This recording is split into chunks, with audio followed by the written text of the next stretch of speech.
Hey guys, just want to do I was gonna do attempt to do a reaction video to and a quickie review to Supergirl season 3 episode 6 Midvale, which is the town that both Alex and Kara grew up in. It's where the latter takes the former for weekend, or at least for a couple of days, because even though last episode was more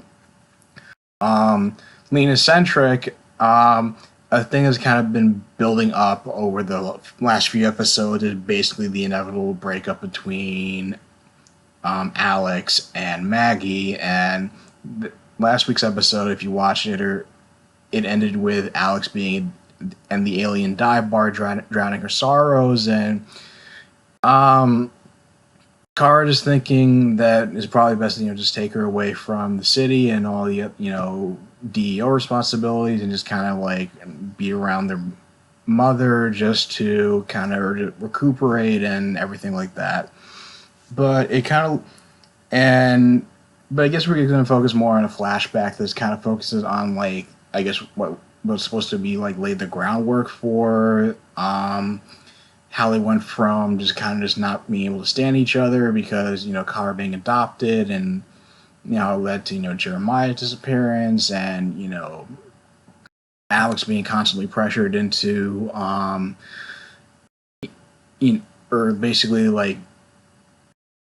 basically Alex's mom just basically breathing down her neck constantly to look after Kara, to prevent her from exposing her powers or doing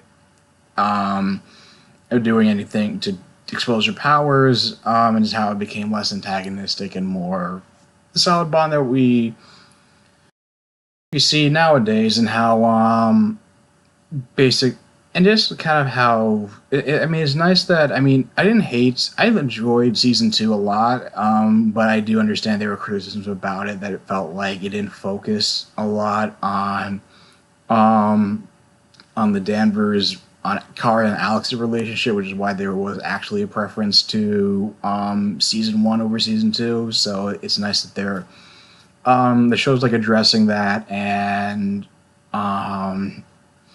we get this nice flashback kind of focused episode, and just we get to see a bunch of those on Arrow, and now we get to see how it works for Supergirl.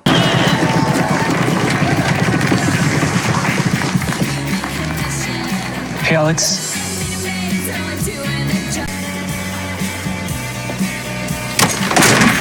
Oh, Kenny, for someone so smart, you're so clumsy, man.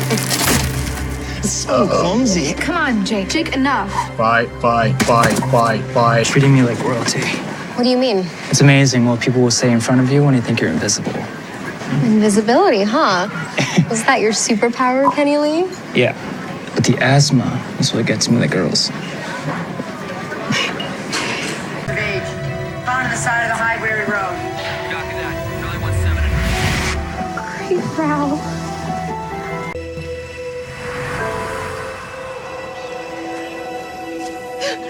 That's my friend! Excuse me, miss. Kara, you can't go down there. You can't. That's my friend. None of these people did. But now that he's dead, they're crying. Hope. She really loves weird tech stuff like this. She even has this whole wall of weird. Okay, I have no idea what any of that means, but send her a zip drive of everything we find. Attachment. Oh my God.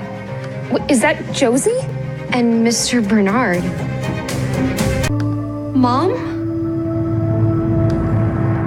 I'm sorry, honey, I'm not your mother. I'm Agent Noel Neal of the FBI. I'm sorry, you just look so much like my mother. For a second, I thought... I guess I just have one of those faces. It's an asset in my line of work. Yeah. I cover you to be utilizing your powers. But we solved the case. I heard right before you and your sister were driven off the road. We're fine. You're fine because you're invincible. Your sister is fine because she got lucky. I saved her.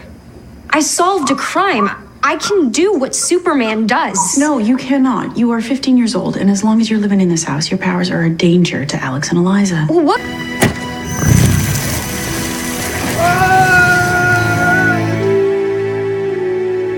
I mailed it to the news station. They'll get it tomorrow. I don't think so, honey. Go ahead and give me that phone.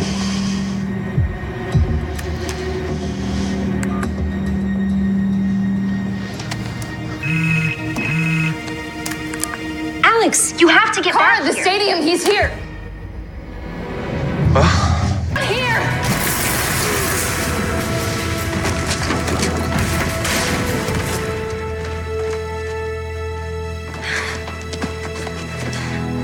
Are you okay? Duh. I knew you would come.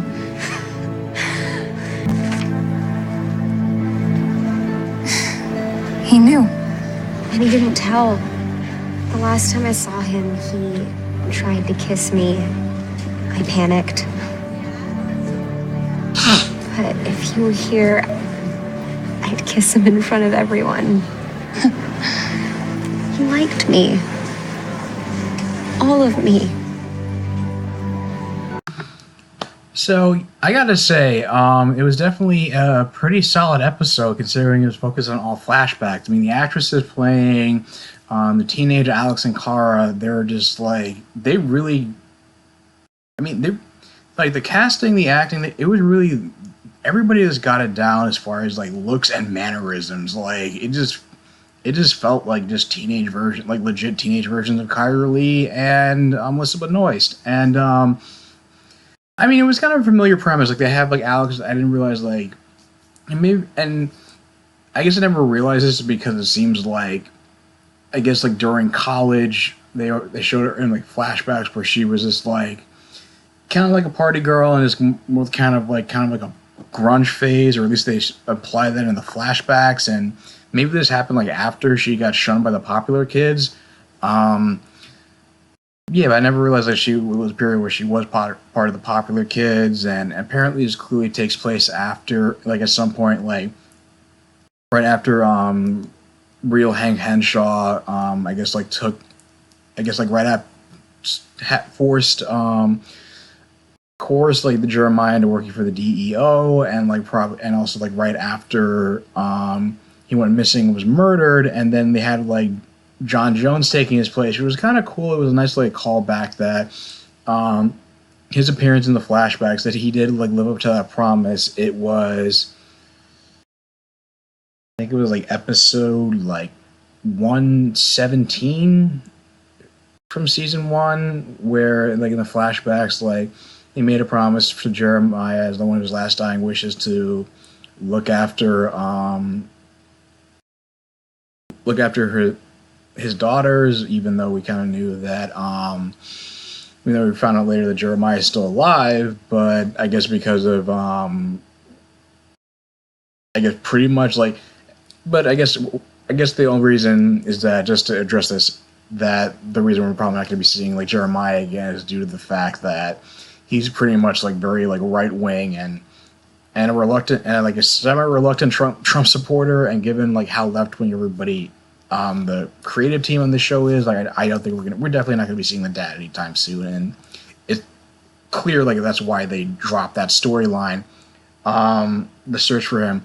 But anyway, it makes kind of it gives like a reason to just be like for I mean, it gives like that extra layer for Alex to be like fed up with Kara, besides like, oh, she's like a dorky little sister who is like, I don't want to be associated with. It's just like, oh, like you never came into my life, like my dad would still be around. And then of course there's Kara, who hasn't been on Earth for that long, who's like clearly still reeling from the deaths of her family and all of Krypton. And so, and there's also this kind of rivalry, which is like, I don't want to, or it's like she doesn't feel like she fits in, and it's like on multiple levels, at school or in her own with the Danver household, because it's like, what, I'm Kryptonian, I'm not human, I should be with Clark and helping him like fight crime. Like, what am I doing, like going to school and just going to math classes, which is like, because you're having to learn about American history. Like, why do I need to do this? So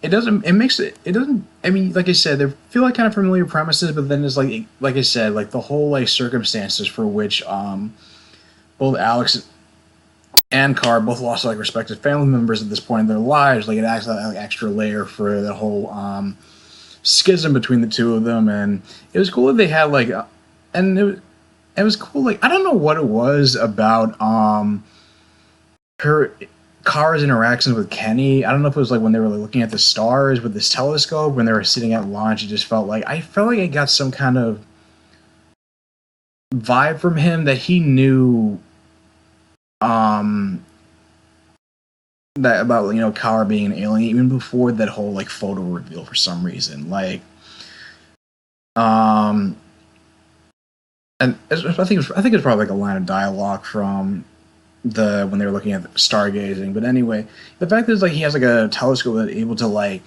you know, not like doubles as being able to like take photos of like not only the stars but only of like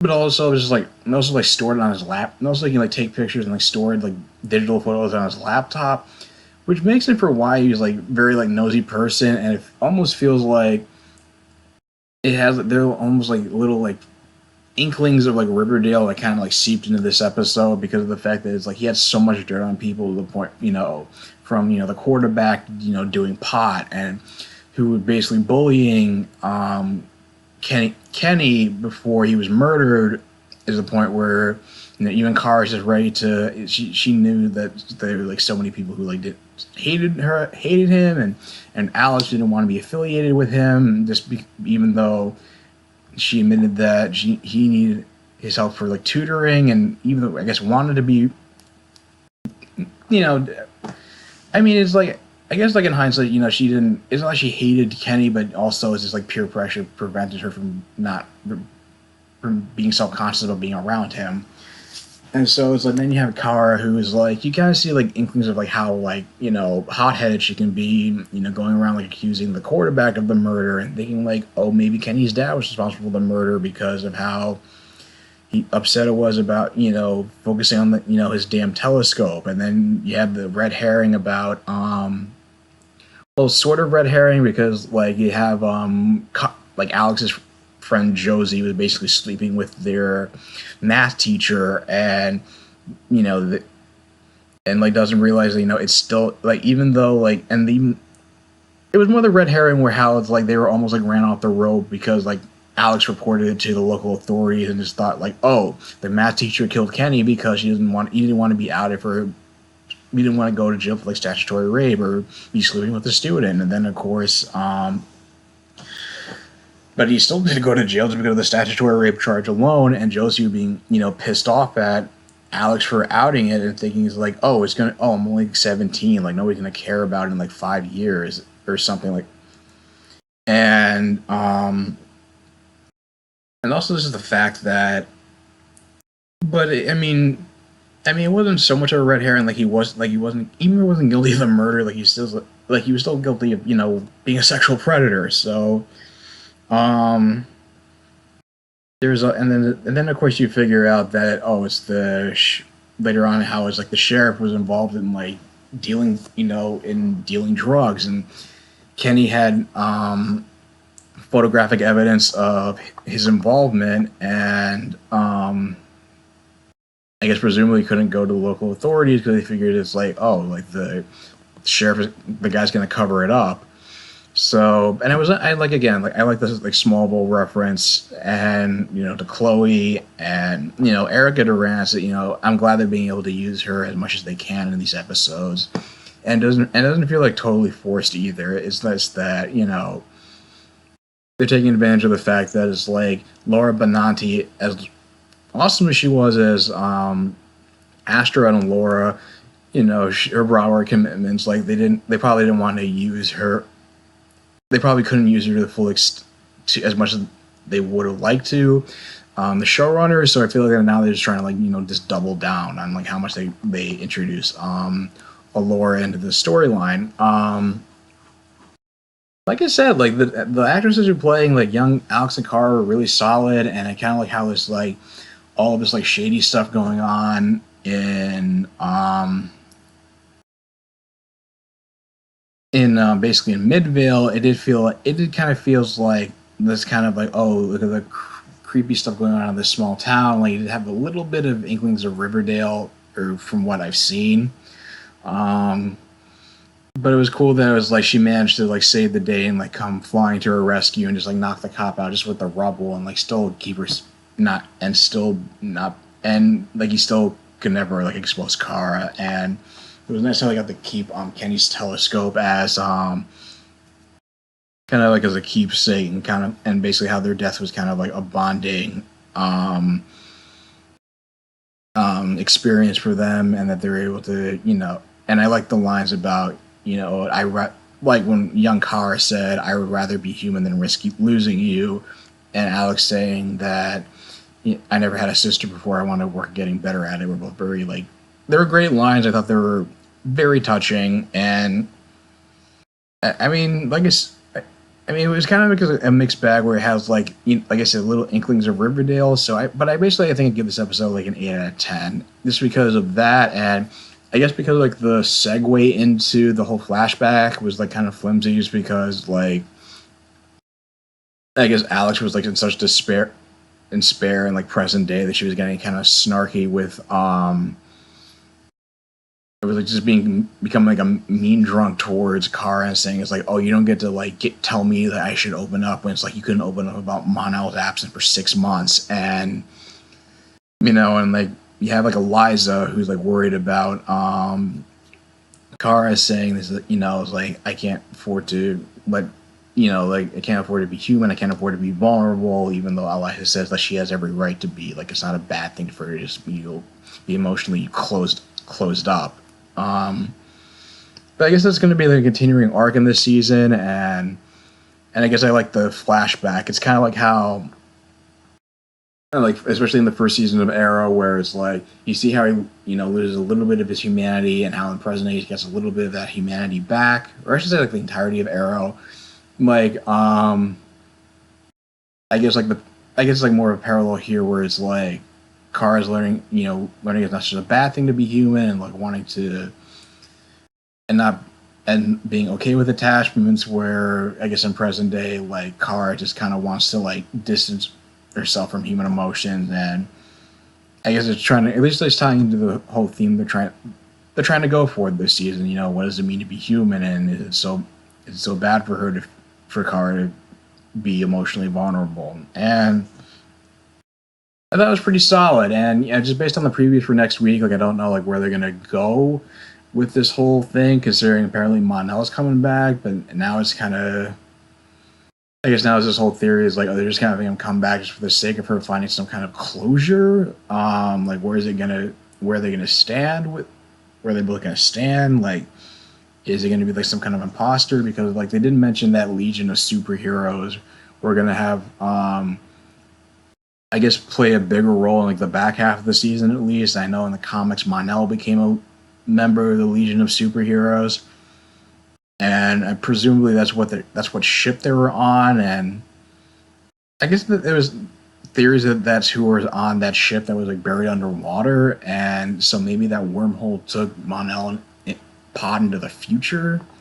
But it's like we still have a lot of unanswered questions about that, and hopefully it's going to be answered next week. But again, solid episode. I like how this show's avoiding the season 3 curse of Arrow and Flash. I hope it continues to do so. But what do you guys think about the episode? Leave your thoughts in the comments down below. If you like this video, like, share, and subscribe, and I will talk to you guys soon. Take care.